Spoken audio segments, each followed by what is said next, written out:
Hi! The Mooncake Festival is just 2 weeks away, and while I might be a little bit too old for these, I'm still very much in love with these. And in this episode, I'm going to share with you some traditional and innovative mooncake recipes. My name is Cedric Tan, and welcome to my channel. When I was a child, there was only one kind of mooncake with two types of fillings: red bean paste and lotus seed paste. As time went by, more and more varieties entered the market, and today we have hundreds of versions emerging every year.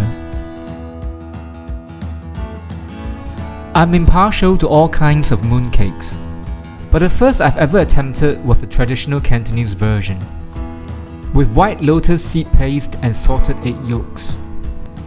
To be honest, it's not my favorite, but it's got a familiar old taste that brings back memories. Many people think that mooncakes are very difficult to make at home. That might be true if you are producing everything from scratch, which is kind of pointless because there are so many varieties of fillings available in the market readily. And store-bought fillings really save you a lot of time, and you can concentrate on the important thing at hand, which is getting the pastry right, which in all honesty isn't too difficult. And as you can see, I have no measurements here, like most of my other recipes. And that's because the sense of touch is a lot more important here than other apparatus. Generally speaking, it's copious amount of syrup, enough oil, a little bit of salt, and enough flour to hold it all together. The dough should feel sticky and pliable. You can use frozen egg yolk or you can use fresh egg yolk. The difference really is only the prep time. Store-bought white lotus paste can be very sweet, so if possible, opt for the low sugar options. I know people sometimes cut down the sweetness with more yolks in the mooncake, but salted egg yolks are scary in their own ways. So for a large mooncake, I'll generally recommend 2 egg yolks, with lots of melon seeds, because I believe melon seeds are the best thing in the mooncake. Now, I have not owned a weighing machine for some time now, so the measurements here are by approximation, which may or may not work all the time, but it's the system I know best. So if my mode of production is going to send you into fits of frenzy, feel free to check out exact measurements from some other recipes. But different modes have different volumes, so I'm just going to stick to my way. And it's fun, you're not going to be a slave to measurements, because I'm not very good with numbers and those machines freak me out. And it's more fun by sight and approximation, there's absolutely no stress involved. So what if your confection is a little bit smaller or a little bit more uneven? You're not going to send it in for a standardization pageant. Your mooncake is not going to win Miss Homogeneity. So relax and have fun creating cakes with character. It's homemade. It's supposed to look different. Otherwise, you might just save yourself the trouble and get them at your 2x4 bakeries. I've also noticed that at some traditional bakeries specializing in mooncakes, their mooncakes look irregular and far from perfect, but the taste is fantastic. Outward perfection is really overrated. What's important is you have fun making the cakes and then you enjoy eating them, or sharing them with friends and family. That's the whole point. And if they ever have something unpleasant to say about the shape of your cakes, you know where they can shove it where they need it.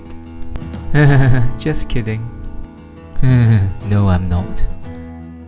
Well, I started making mooncakes with the traditional wooden molds I inherited from my godmother, but I've sadly lost them over my long years of travel. But oh well, at least the plastic ones are easy to use. You don't even have to flour or oil them to make the cake dislodge easily. Now the next step is a bit laborious, painting the egg on. You're supposed to use a soft hairbrush, which has a tendency to piss me off because the hair drops everywhere, especially on the cakes. So I'm gonna stick to my usual brush, which is so seasoned it is somewhat soft. But the technique lies in the application. Use very little egg wash and brush with the middle part. Now to make the motif stand out, you have to brush the cakes 2 times. First time after the cake's been in the oven for 5 minutes at 175 degrees Celsius, and second time 5 minutes later at 165 degrees Celsius. And then you let it bake in the oven for another 15-20 minutes at 165, depending on the temperament of your oven. The general color of traditional mooncakes do not depend on the heat of the oven nor the egg wash, but rather the alkaline water added into the dough at the beginning. The more alkaline water is added, the deeper the color will be.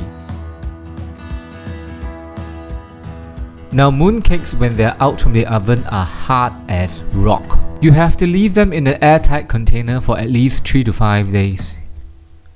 During this period, the color will deepen too. The fun part about making things at home is that you can inject your own ingredients and flavors anytime you want. So do feel free to add your favorite bits and pieces. But understand that curry perhaps may not be the best fit for mooncakes. White lotus seed paste is a very versatile ingredient used in many Chinese desserts. It absorbs flavors very well and accentuates the crunch of nuts and seeds. Here I've added jackfruit bits for its fragrance and crunchy texture.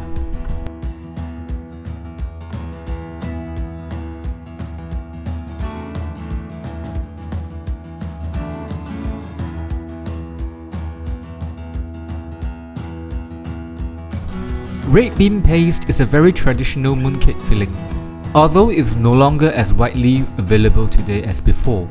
It's one of my favorite because it's robust and fragrant, and has a grainier texture than white lotus seed paste.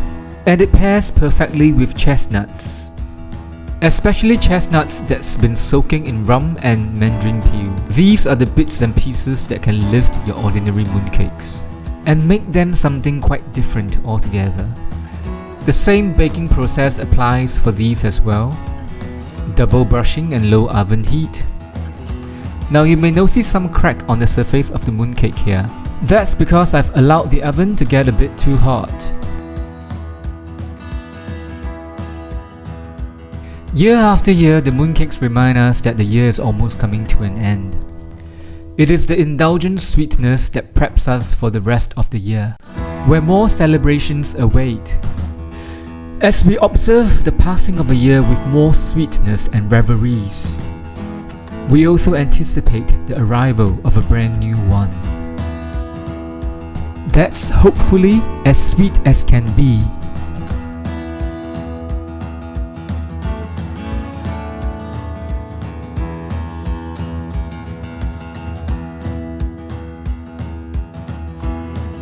In part 2 of this episode, I'll be teaching you how to make flaky mooncakes from our Teochew family, so stay tuned.